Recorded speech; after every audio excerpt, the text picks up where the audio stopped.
What is up, guys? It is the Bluebloods here, back with another interview. We headed back to the Sun Belt today, down there in Texas State. Jarron Morris, man, is on the show. Texas State cornerback. He is the holder of the Sun Belt longest interception return, man. Dude took it back the whole length of the field, multiple time All Sun Belt selection. This guy's one of the leaders of Texas State. Is going to be balling out this year, man. I appreciate you coming on the show. Hey, but thank you for having me on the show. I really appreciate you for reaching out to me.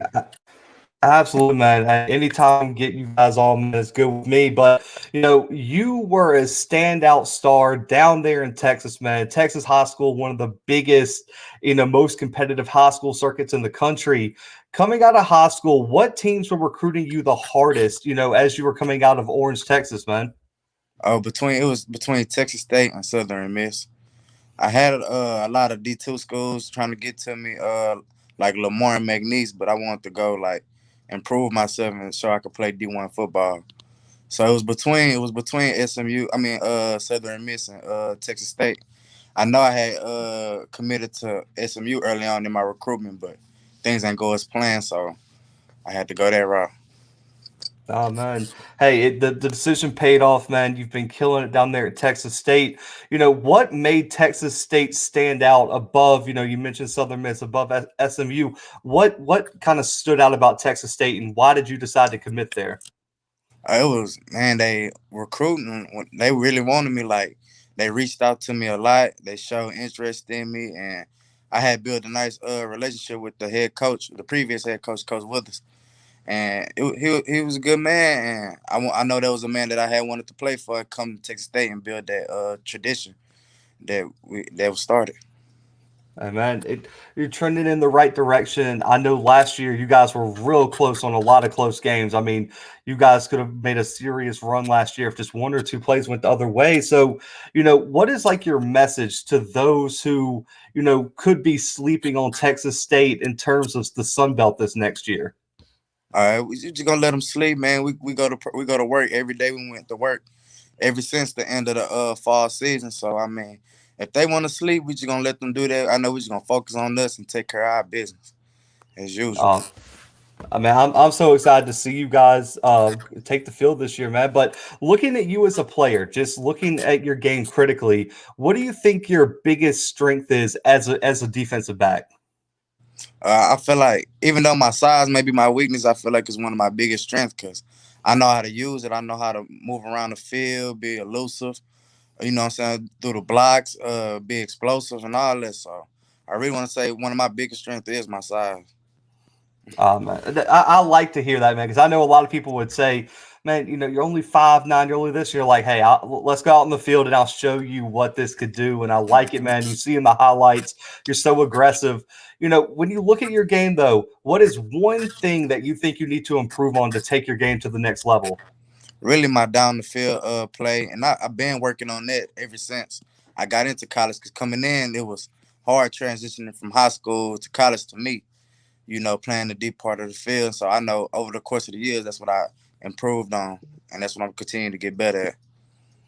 I like it, man. And so you've been here. You're almost at the end of your career at Texas State. Looking back, how much and how has your game, evolved since you stepped foot onto Texas State as a freshman? It evolved a lot. I learned so much, between studying the film, studying the game a lot. Cause back in high school, that's what I did a lot. Was I watched film, like I was like a film junkie, because I feel like that was the key to me to get ahead of my opponent. And like the technique wise, I wish I'd have learned what I knew now back in high school. Cause back in high school, I was just playing off pure skill, and when you come to college, it's mostly technique. So I had to really master that. And once I learned that, and I learned what teams were trying to do to me, it made the game easier for me. Absolutely. And you kind of beat me to my next question because I'm so interested. I like to consider myself like the recruiting X and O's type of guy. My co-host who's off on vacation right now, man, he's more of like the, heart guy. He don't really like to watch too much film. But when you study film during the week, what are the biggest things you look for when you're watching an offense going into the game? I look at their tendencies on things they like to do on third down because that's what we got to win. If you want to be good on defense, you got to win on third downs. And And I know these past years for Texas State, I always follow one of the best receivers on the other team. So I try to study him down, watch his releases, just a whole bunch of stuff. And once I get that and I pick up on it, like I know what they be wanting to do to me. And it make the game easy. I know where I could fill in, where I could fit at on the runs, just a whole bunch of stuff. So that's why, like, if you're an athlete, you got to be in the film if you really want to succeed on the here and the next level, on any level, really, because the film will tell it all. Absolutely. So I got to give you a follow up there. You mentioned that, and that was going to be another one of my questions. Is that something you tell your defensive coordinator, like, listen, this guy's the number one receiver, he's mine, or is it just something that at Texas State the best DB follows the best wide receiver? Yeah, I know that's how it was like over the previous years, 'cause especially last year we had new players come in and stuff, and it was really hard for them to learn the defense over the COVID years. And I was one of the veterans, and I was the leader and stuff, and they knew and they trusted me with their responsibility. So I appreciate them for that. And I don't back down from no challenges. So if that's what they want me to do, I'm gonna go step up to the plate and do that. Oh man, I like it. And so with the COVID year, that's kind of where I want to go next. I know how tough it was. I mean, was it really how much did the players play a role in keeping everybody safe? And did you guys come together as a team and say, there's some personal responsibility. Don't be going out to the bars, don't be putting yourself in a situation, or was it more the coaches stepping up? Like, was there more personal team responsibility, or was it all the rules and everything that the coaches put in? It basically was like both, and they kind of left it on us to follow and enforce the rules and stuff. And that's what we did. I know, like throughout the course of the year, we didn't miss no games or nothing like that. I mean, we had a couple of players sit out due to COVID and contract chasing and stuff, but throughout the season, we was like one of the most healthiest teams to finish. So, and that's just like shout out to us on that part for doing what we were supposed to do, and that's real big. So, yeah. Absolutely, absolutely, man, and yeah, shout out to y'all for that because we saw some teams not even get to play. I think some of the Pac-12 teams played 4 games or less, some of them, and I mean, I know it was a tough year. So, last question here about last season before we move on: what was the biggest difficulty for you with the COVID season that you had to adjust to? Really, I play well. This ain't a big difference, but I played a lot of snaps last year. Like I ain't never lead the field, as far as because like a lot of DBs and a lot of people in our secondary went down. So, and I had to play, what I'm saying, do more than what I was normally doing. So, which ain't no problem with me. I like the challenge though, and so I know that for that COVID year, it was like just getting a lot of reps, a lot of reps, a lot of reps. But it was needed though, because for this year it's gonna pay off. Absolutely, man. I'm excited to see what you do.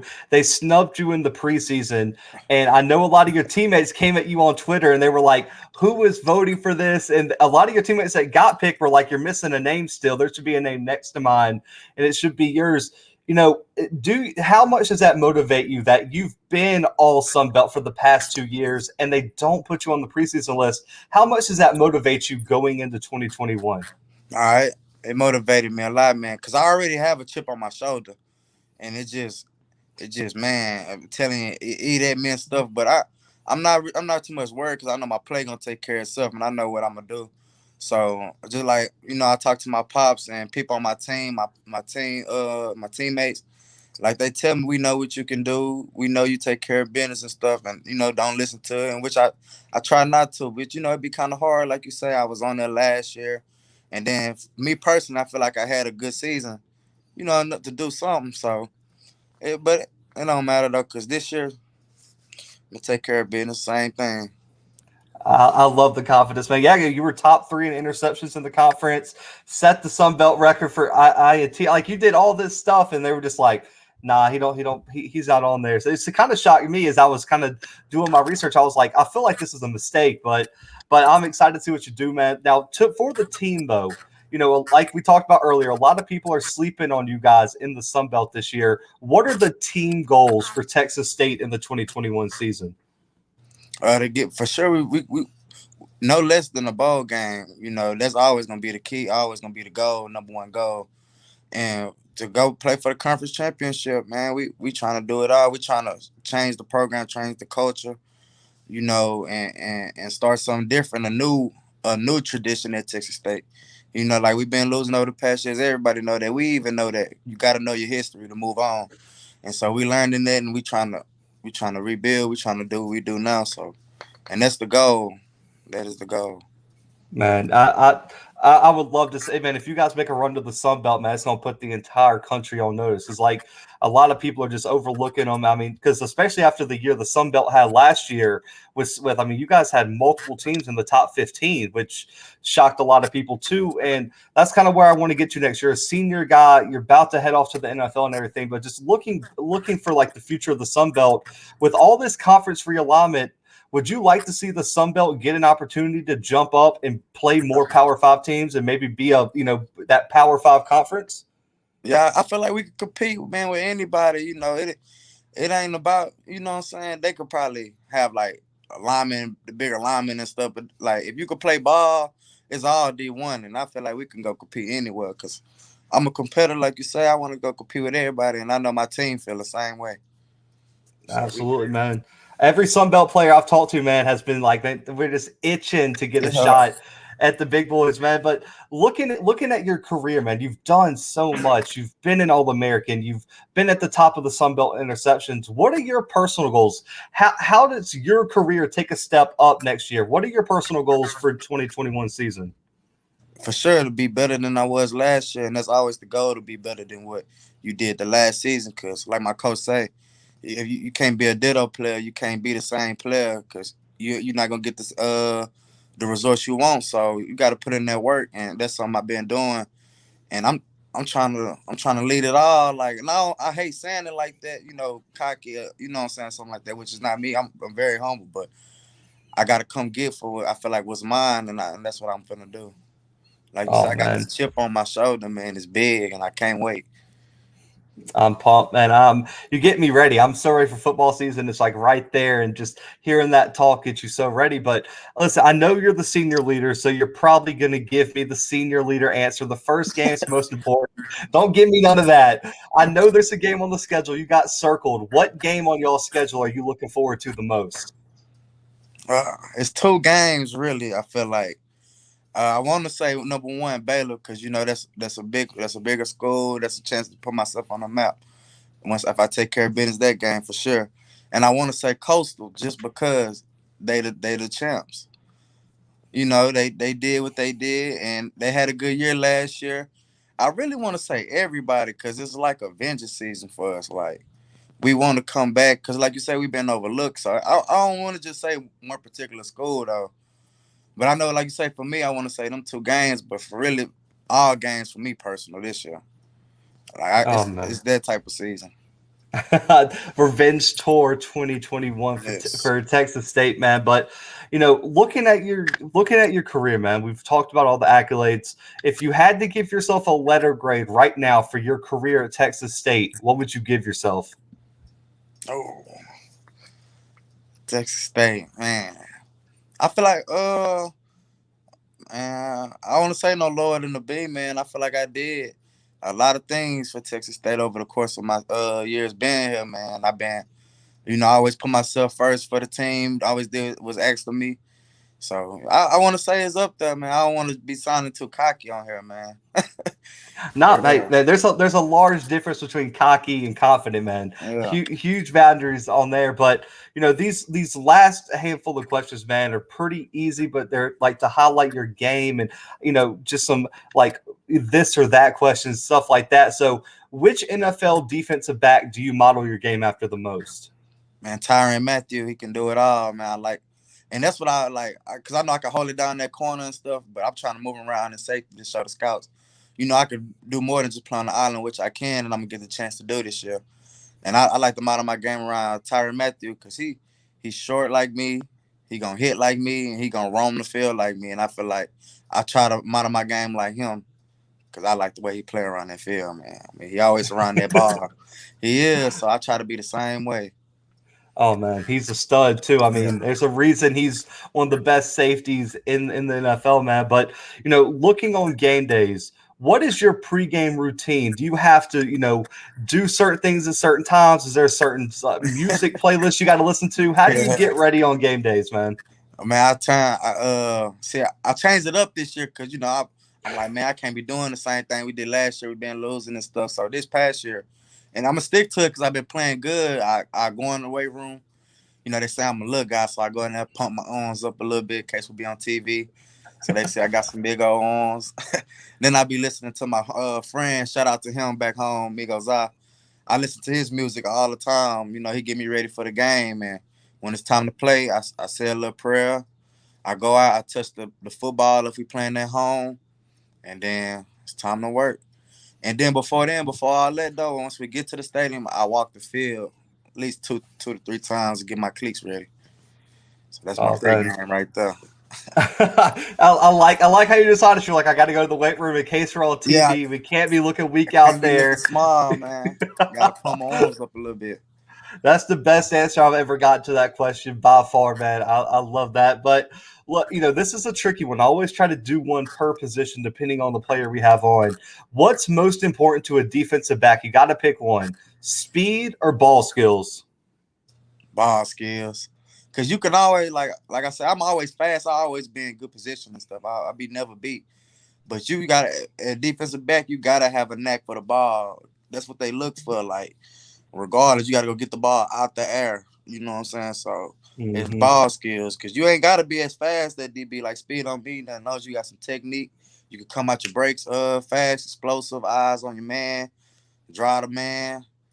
You don't need to be fast. You know what I'm saying? You gotta have great ball skills in order to attack the ball. Oh man, I like it. So, would you rather be playing man or zone coverage?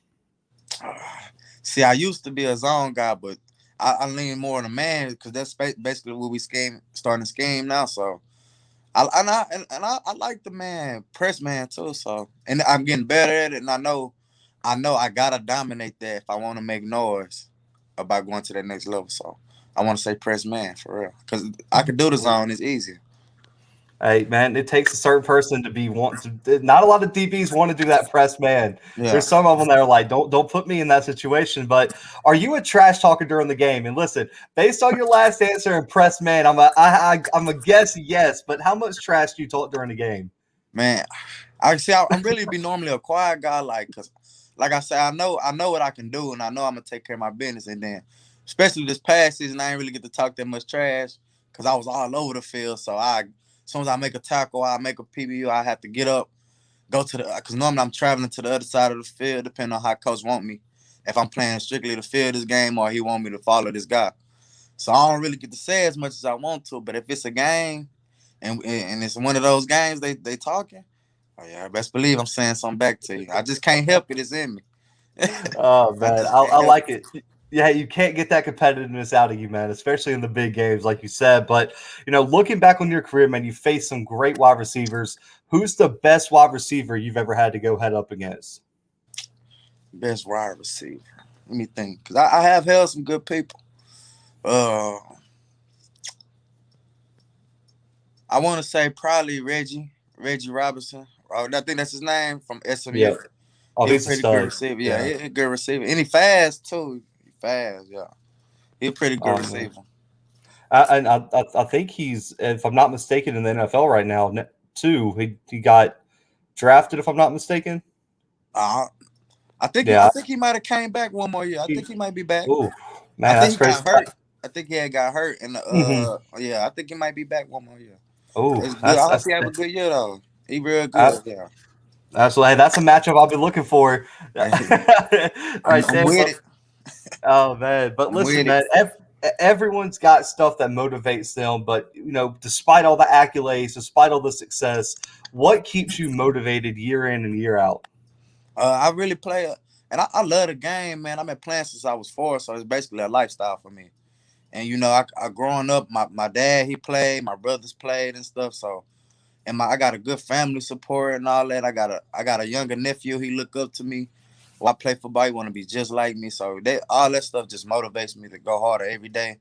And I look at that like that's an opportunity to put my family on the map, my name, my team, my city, all that. And it just drives me, man. And I like making my family proud of me. So, hey, Absolutely. it's one of my biggest motivations right there.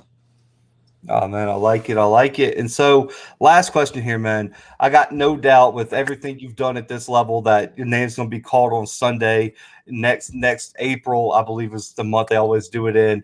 What will an NFL franchise, if they ask you, get in Jarron Morris? Man, they gonna get a baller. They gonna get somebody who love the game, who gonna come to work, who's a dog, who know the game, like who studies the game. I'm into it. Like they gonna get everything they looking for if they come and get me. I can promise that. Is there? So I got to ask. The kind of a follow up. Is there any franchise? I know you'll play anywhere. Is there any franchise that if they get you, man, it'll be so special because it was your favorite team growing up, or there's some type of connection there? Yeah, I'll say the Redskins, man. The Washington, the football team. Yeah.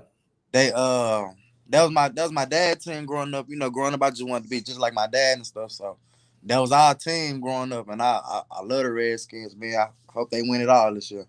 So if they draft me and I get to play with that D line they got now, it's gonna be a good year for me. Oh man, not even that D line, that linebacking Yeah, core, that defense is disgusting, man. yeah. That's the best one in the NFL. But man, I appreciate you coming on, man. This was an absolute blast, man. I wish you luck on your season and everything. But this is your time, man. Where can they find you on social media? Any NIL endorsements, anything you want to say, man. Any shout outs? This time is yours. Oh yeah. Y'all follow me on Twitter _Morris_era and Instagram Sarah.baby. Agent Zero, that's me. I got Agent Zero shirts coming. And follow the Culture Ave too. That's an endorsement. They reached out to me. So shout out to them. Shout out to my family, my teammates, and shout out to you, man. I appreciate you for having me on the show. Absolutely, man. Listen, hit me up when those shirts drop. I'll be copping one. I'll rock it on the show and everything. I need one of those shirts. So shout out to you, man. I'm glad that you're getting the brand out there. You're gonna be selling shirts. You got some endorsement deals lined up, and I can't wait to hear your name called next April, man. But good luck on your season. But guys, go follow Jarron on all social media, man. Make sure to buy some merch when he drops it. I'm telling y'all, everyone listening, however many listens we got on this episode, all y'all got to go get a shirt. That's the deal here. But guys, y'all know where to find us. Subscribe on YouTube, any and all podcast streaming platforms. But for Jarron, myself, and the Blue Bloods, man, we are out. All right.